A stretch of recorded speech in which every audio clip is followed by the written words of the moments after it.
Hi guys, कैसे हैं आप लोग? आशा करते हैं सभी लोग अच्छे होंगे। आप लोगों का 2026 क्लास 12th नए सेशन में आप लोगों का बहुत-बहुत स्वागत है। हम आज चालू करने वाले हैं, जैसा कि बोर्ड में देख रहे हैं, वैद्युत आवेश तथा क्षेत्र। ये न्यू चैप्टर है, फर्स्ट चैप्टर है। देखिए इसको इंग्लिश में क्या कहते हैं? इलेक्ट्रिक इलेक्ट्रिक यानी विद्युत। इलेक्ट्रिक आवेश को कहते हैं चार्ज। चार्ज यानी आवेश। Electric charge and fields automatic. जब आप इसको पढ़ेंगे, कुछ ना कुछ आपके माइंड में फील्ड्स बनेगी। जब आपको ज्ञान हो जाएगा वैद्युत आवेश क्या है, उसके बारे में आप फील्ड्स खुद ब खुद आपके मस्तिष्क में बनना चालू हो जाएगी। ठीक है, वैद्युत आवेश क्या है बच्चों? वैद्युत आवेश, जैसे अभी प्रेजेंट टाइम में आप लोगों को कोई ज्ञान नहीं, यानी आप उदासीन हैं, उदासीन अवस्था में है, कोई चार्ज नहीं है आपके ऊपर। जैसे ही आपको ज्ञान हो जाता है, किसी चीज़ का ज्ञान हो जाता है, तो कह सकते हैं आप चार्ज हो गए। जैसे होता क्या है, आपको कोई सिखा देता है या लड़ाई झगड़े के बारे में भर देता है, तो आप लोग क्या हो जाते हैं? चार्ज हो जाते हैं और आके विस्फोटक हो जाते हैं। इसी तरह से कोई भी उपयुक्त वस्तु है, कोई चालक है, अगर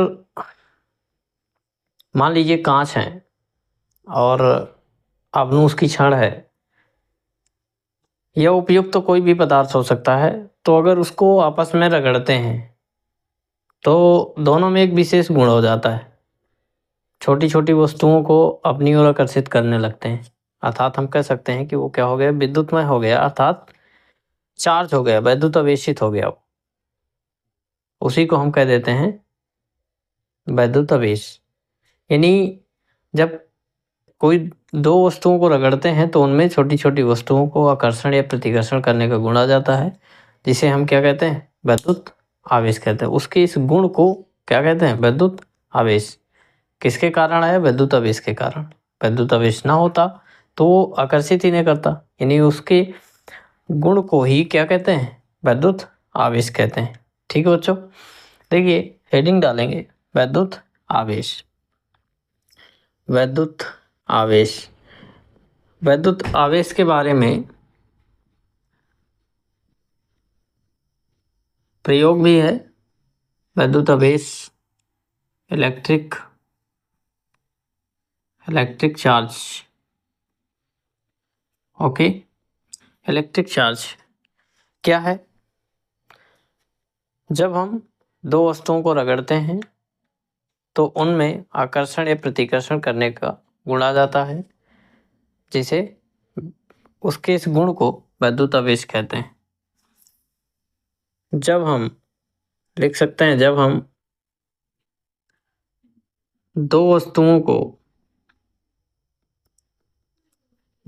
दो उपयुक्त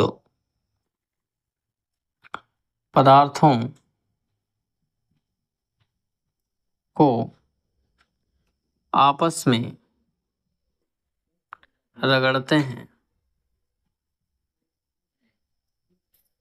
तो उनमें छोटी छोटी वस्तुओं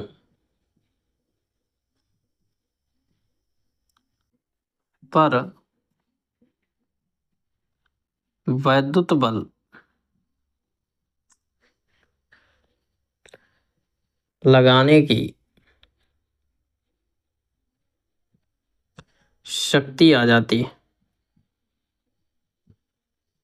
यानी एक ऐसा आभास होने लगता है कि एक कोई बल लग रहा है। कोई क्या लग रहा है? कोई बल लग रहा है, तो हम कह सकते हैं कि क्या वो हो गया? आवेशित हो गया। बल का अनुभव होने लगता है। जब आप पढ़ने लिखने लगेंगे, खुद ब खुद आपका समझ, आपका व्यवहार, बिहेवियर सब चेंज हो जाएगा, अर्थात आप क्या होने लगे? चार्ज होने लगे। तो हम कह सकते हैं वैद्युत आवेश वह गुण है, वैद्युत आवेश वह गुण है, वह गुण है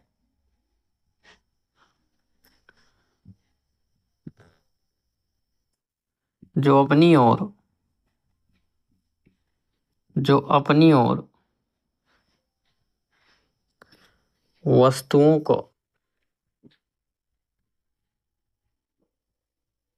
आकर्षित अथवा प्रतिकर्षित करता है।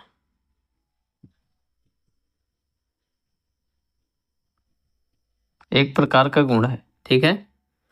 वैद्युत आवेश वह गुण है जो अपनी ओर वस्तुओं को आकर्षित अथवा प्रतिकर्षित करता है, वैद्युत आवेश कहते हैं। वैद्युत आवेश दो प्रकार का होता है। भाई दो वस्तुओं को रगड़ा गया तो दोनों सेम चार्ज के नहीं होंगे, दो वस्तुओं को रगड़ेंगे दोनों सेम चार्ज नहीं होंगे। इसको देखते हुए आवेश दो प्रकार का हो जाता है। आपने पढ़ा होगा केमिस्ट्री में, कोई भी पदार्थ अणु से मिलकर बना होता है। प्रत्येक अणु जो है अनेक परमाणुओं से मिलकर बना होता है, और परमाणुओं में क्या होता है, परमाणुओं के नाभिक में प्रोटॉन और न्यूट्रॉन होते हैं और बाहरी कक्षा में इलेक्ट्रॉन चक्कर लगाते रहते हैं। तो इलेक्ट्रॉन और प्रोटॉन, प्रोटॉन धनावेशित होता है, इलेक्ट्रॉन ऋणावेशित। तो जब रगड़ेंगे उसको तो जो बाहरी कक्षा में इलेक्ट्रॉन होगा उसको मुक्त इलेक्ट्रॉन कहते हैं। तो वो मुक्त इलेक्ट्रॉन क्या करेगा, टूट करके, क्योंकि वो आवारा कहते हैं उसको, उसमें नाभिक का फोर्स कम रहता है, तो टूट करके दूसरे पदार्थ में चला जाता है। जिसमें जाएगा वो ऋणावेशित हो जाएगा और जिसको छोड़ के जाता है वो धनावेशित हो जाता है, ठीक है। जैसे मान लीजिए यहाँ पे दो पदार्थ हैं, इनको आपस में रगड़ेंगे, इनमें पॉजिटिव प्रोटॉन न्यूट्रॉन, इसमें भी प्रोटॉन न्यूट्रॉन, लेकिन बाहरी कक्षा में इसमें इलेक्ट्रॉन है और इसमें भी इलेक्ट्रॉन है, लेकिन इसके बाहरी कक्षा में मुक्त इलेक्ट्रॉन मतलब कोष ज़्यादा थे। जैसे ही यहाँ पे रगड़ेंगे तो ये इलेक्ट्रॉन यहाँ बैठ जाएगा, अर्थात इलेक्ट्रॉन ये ऋणावेशित हो जाएगा और ये धनावेशित। इलेक्ट्रॉन यानी माइनस, माइनस चला गया तो क्या बचा, पॉजिटिव तो बचेगा। मान लीजिए किसी थैली में प्लस और माइनस भरे हुए हैं, माइनस निकल जाएगा तो क्या बचेगा, प्लस ही तो बचेगा। इसी प्रकार से वस्तुओं में भी एक धनावेशित हो जाती है और एक ऋणावेश। आवेश दो प्रकार का होता है, एक धनावेश और एक ऋणावेश। ठीक है बच्चों, इसको नोट करें। आइए अभी हम इसको प्रयोग के माध्यम से समझेंगे। अभी समझाते हैं कि कैसे धनावेशित और ऋणावेशित होता है अगले वीडियो में। आज के लिए इतना ही स्टार्टिंग में, ठीक है।